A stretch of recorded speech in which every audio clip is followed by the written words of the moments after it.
నరేంద్ర మోదీ గారు ఈ neat paper leak చేసినటువంటి వారికి కఠినమైనటువంటి శిక్షలు పడతాయని చెప్పి ఒక వార్నింగ్ ఇచ్చారు. ఆ వార్నింగ్ ఇస్తూ ఆయన ఒక వీడియో చేశారు కదా, సెకండ్ వీడియో.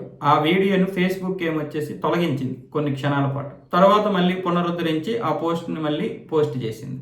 ఆ యొక్క వీడియోని పోస్ట్ చేసింది. దీని మీద ఇప్పుడు కేంద్రం ఏమొచ్చేసి గట్టిగా అడుగుతుంది, నరేంద్ర మోదీకి వ్యక్తిగతంగా క్షమాపణలు చెప్పాల్సిందే అని చెప్పి ఇప్పుడు నిష్కాంత్ దూబే, ఎవరైతే పార్లమెంటరీ వ్యవహారాల సంఘం అధ్యక్షులు ఉన్నారో ఆయన డిమాండ్ చేస్తున్నారు.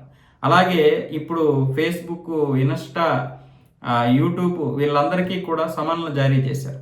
సమన్లు జారీ చేస్తే ఈ మెటా ఏదైతే మాతృ సంస్థ ఉందో దీనికి సంబంధించినటువంటి వ్యవస్థాపకుడైనటువంటి మార్క్ జుకర్బర్గ్ ఏమొచ్చేసి ఇప్పుడు క్షమాపణలు చెప్పాలని కోరుతున్నారు వాళ్ళు, బీజేపీ ఎంపీలందరూ. దీని గురించి పార్లమెంట్లో కూడా ప్రస్తావన తీసుకొచ్చారు.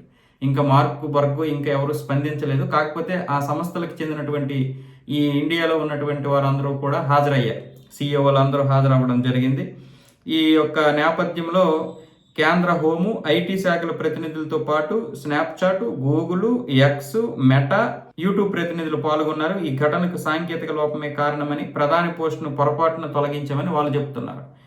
కాదు ఇది కరెక్ట్ కాదు, ఆ వివరణ సరిపోదు అని ఎలక్ట్రానిక్ ఐటీ శాఖ అయితే భావిస్తుంది. ఈ విషయం కేవలం సాంకేతిక అంశాలకు సంబంధించింది మాత్రమే కాదు, జాతీయ భద్రత, శాంతి భద్రతలకు సంబంధించినటువంటిది. కాబట్టి మీరు దీని మీద ఒక నిర్ణయం తీసుకొని నరేంద్ర మోదీకి వ్యక్తిగతంగా క్షమాపణలు చెప్పి రేపటి నుంచి ఇలాంటివి జరగవని పూచీకత్తు కూడా ఇవ్వాలి, అంటే రాతపూర్వక పూచీకత్తు కూడా ఇవ్వాలి అని చెప్పి ఇప్పుడు ఐటీ ఎలక్ట్రానిక్ శాఖ అయితే డిమాండ్ చేస్తుంది.